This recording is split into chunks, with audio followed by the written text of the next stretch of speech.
Hello, this is Joel, your golf course superintendent. By now, many of you have been on the golf course and you've seen the trees that have been marked for removal, and there's a lot of questions. And so I made this video which talks about the process behind the irrigation system design, and this will help many of you understand the reasoning or justification for why some of these trees have been marked for removal. So here's a picture of part of the golf course showing the new design, the new system. And you can see it's a pretty complex network of pipes and sprinkler heads. This irrigation system that we're building is going to have about 20 miles of pipe and about 2,000 sprinkler heads. So in order to engineer an irrigation system like this, we first had to gather a ton of data. The first thing we did is contracted a flyover, and so that's exactly what it is. An airplane flies over the golf course and scans the topography and creates what you call a topo map, which is, topo is short for topography. And so this is a topo map, and all of these white lines are contour lines.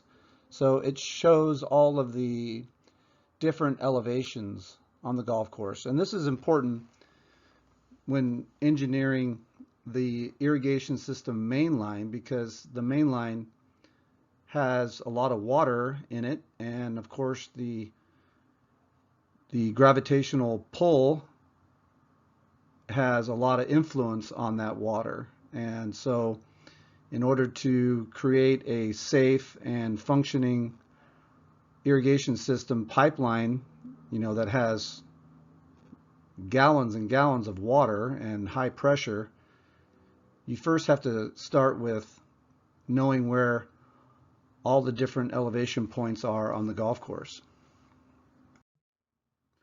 Okay, so we took our topo map, and then we were able to design the irrigation system main line.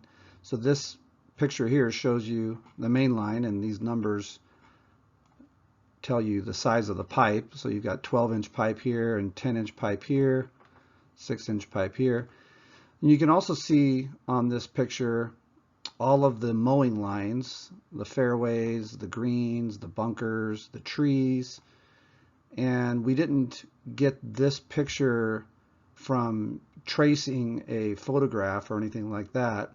All of these mowing lines, trees, bunkers, all of these were, these images were generated by using GPS technology. So every one of these mowing lines and trees, all of these things were put on this image that you see here based on a GPS point.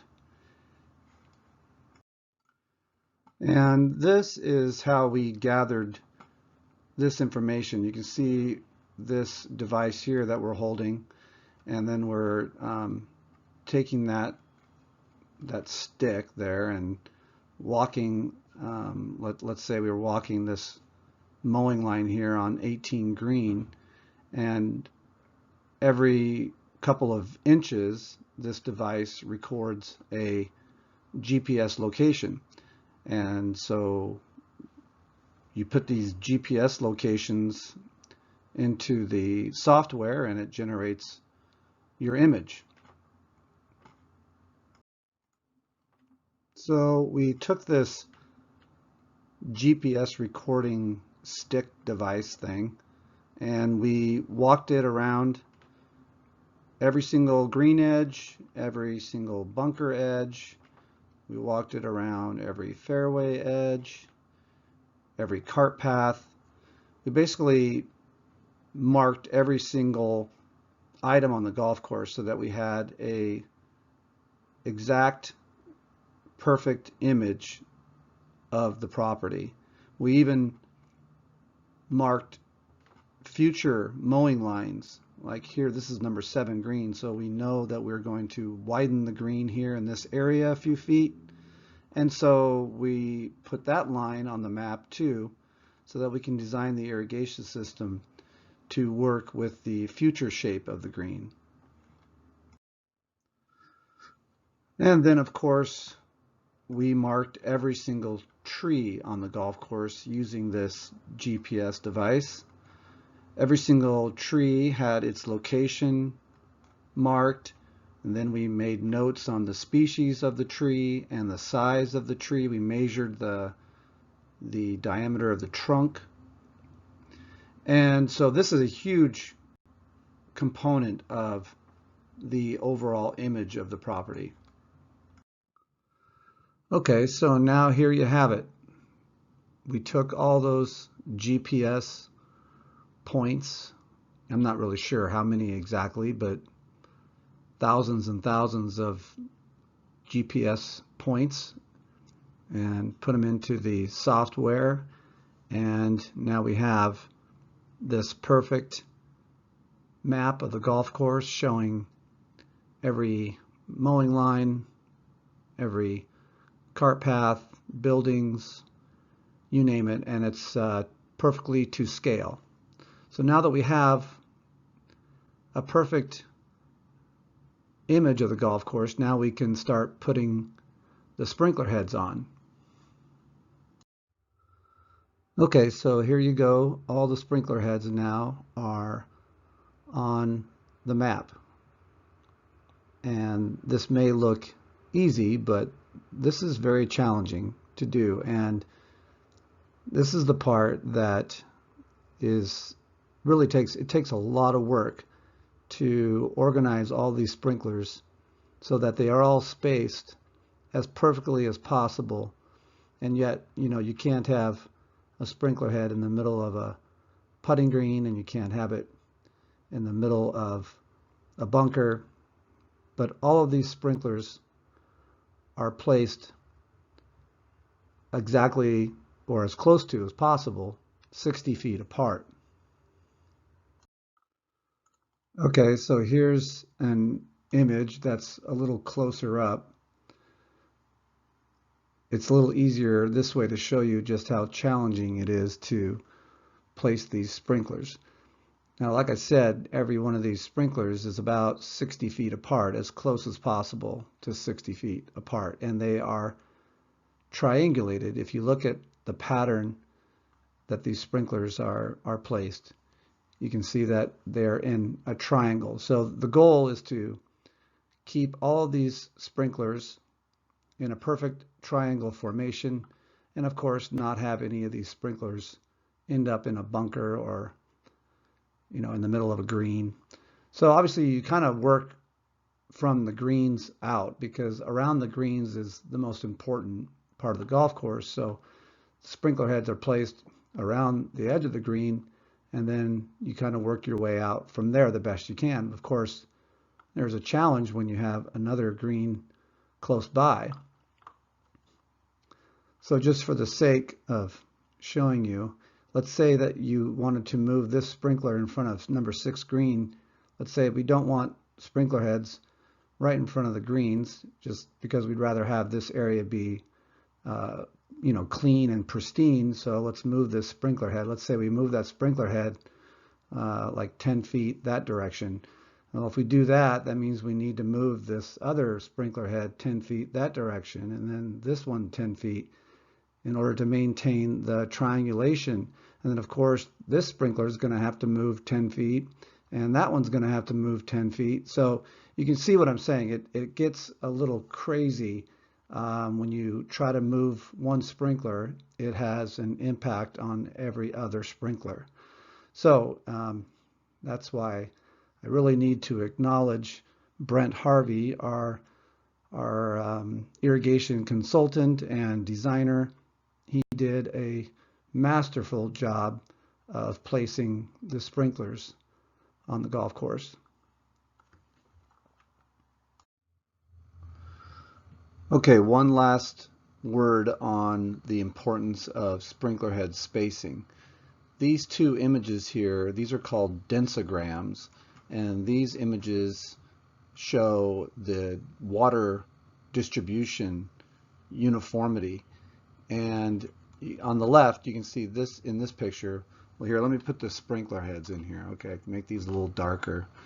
So here's your triangulated sprinkler heads. And over here on the left side, you can see there's, the light blue is where it's dry, and then these areas where it's dark blue have adequate water. So this densogram shows about what the uniformity we currently have on the golf course. And then over here you can see that it's more uniform. There's less light shaded, light blue areas that are dry, and so this area over here is a lot more uniform in the soil moisture than over here. And how do we get this kind of information that's on these two images? Well, you do a catch can test. So it looks like this. You place all these little cups on the ground in a grid pattern, and then you run the sprinklers for a while, and you then gather all the water out of each one of these cups and you place it on the grid, and then you get this image. So this is similar to what we have at Tacoma right now, and you can imagine in these dry areas like this is where we're spending a lot of time hand watering to make up for the lack of irrigation water that's hitting these areas. And the problem with this is that, if you're one of my staff out there with a hose in your hand, you can see the areas that are dry and you can water those. But these areas that are green, or in this case blue because they have adequate water, you can't tell necessarily with your naked eye if this area is too wet, but all you're focused on really is watering the dry areas. So over here, if your goal is to water the dry areas, you can imagine that we're going to be spending a lot less time hand watering fairways with this new uniform coverage that we're going to have with the new irrigation system. Also, this is really important for golf, and that's really what we're after, is the best golf conditions possible. Over here in our current condition, if your golf ball lands here, the ball is probably going to bounce and roll out 20 or 30 yards. And if your ball lands in one of these areas, then it's not going to bounce and release as far.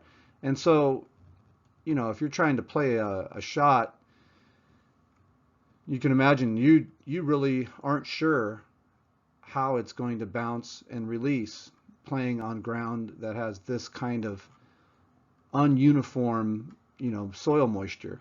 Over here, and I don't want you to get confused and think that because this is all blue that this is wet and soft.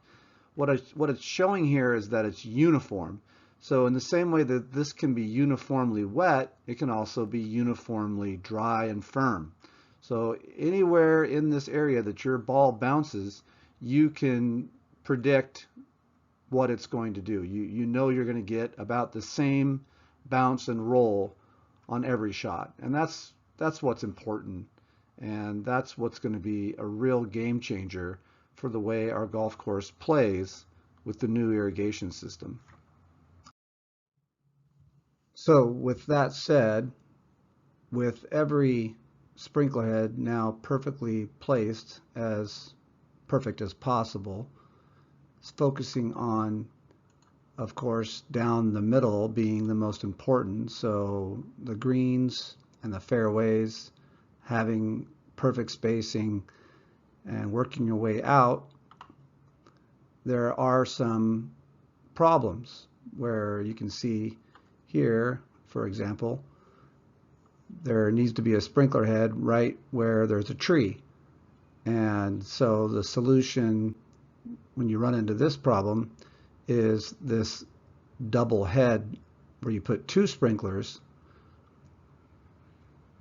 to deal with the situation where the tree is basically in the way. So this double sprinkler head solution is very undesirable. And so here's another close-up image to kind of show you what I mean. First of all, obviously having two heads is more expensive than one. Plus, having sprinkler heads right at the base of trees, these sprinkler heads are very prone to failure because of the tree roots strangling the sprinkler heads, causing them to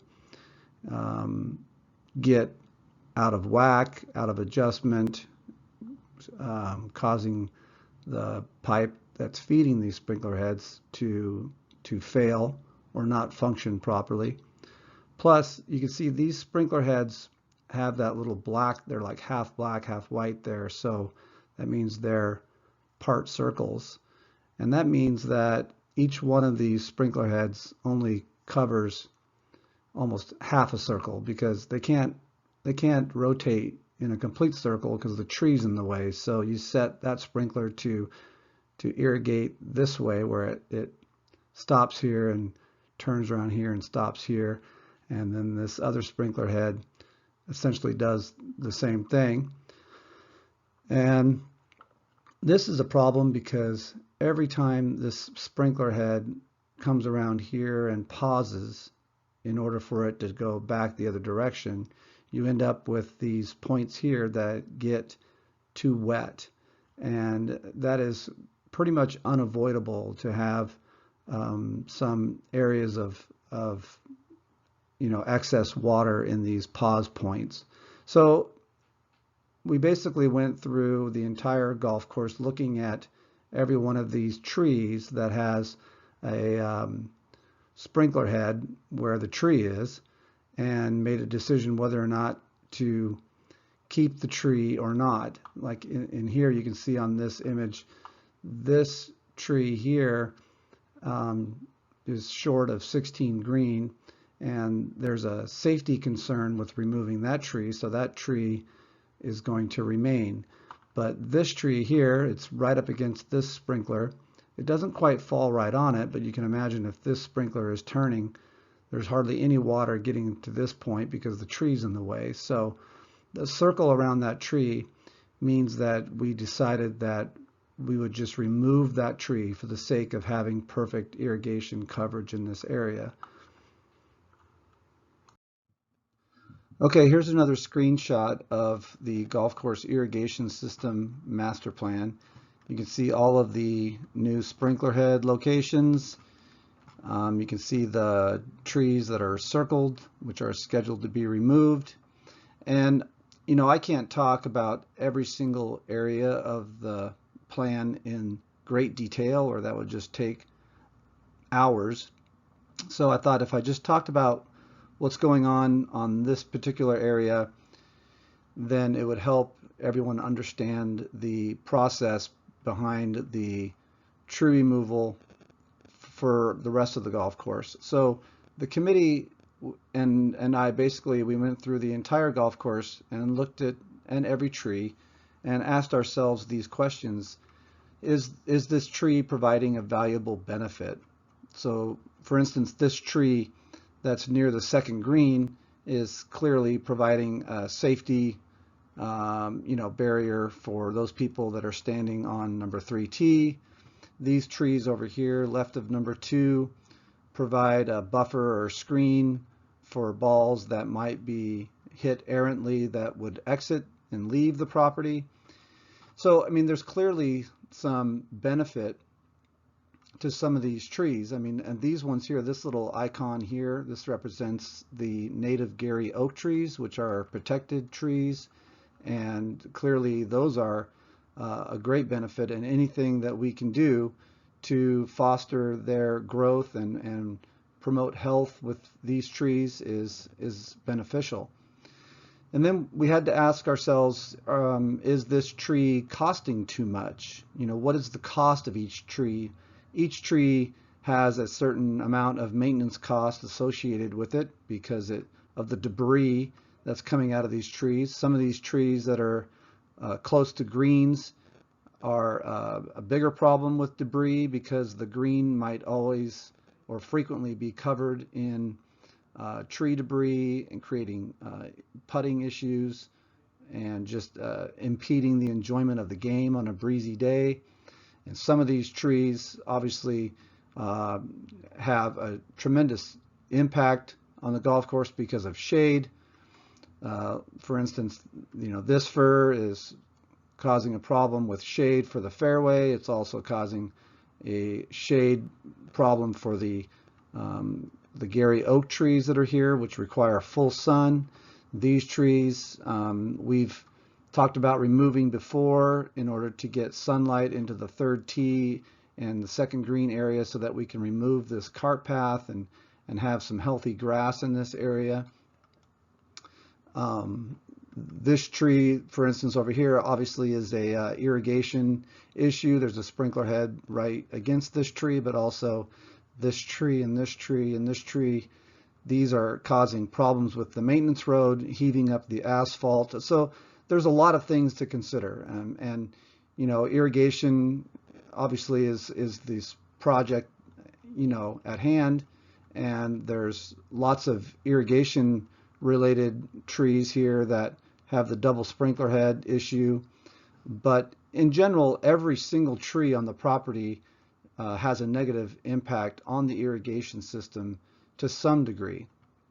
And then we had to ask ourselves, is there room for this tree to grow? Is there room for this tree 30 years from now? We're trying to build a irrigation system that will serve this club for the next 30 plus years. And so the thought is that if we know this tree, there's not enough room for this tree to grow over the next 30 years, then it's probably a good idea to remove it now and benefit from the improved irrigation and the improved sunlight and air circulation.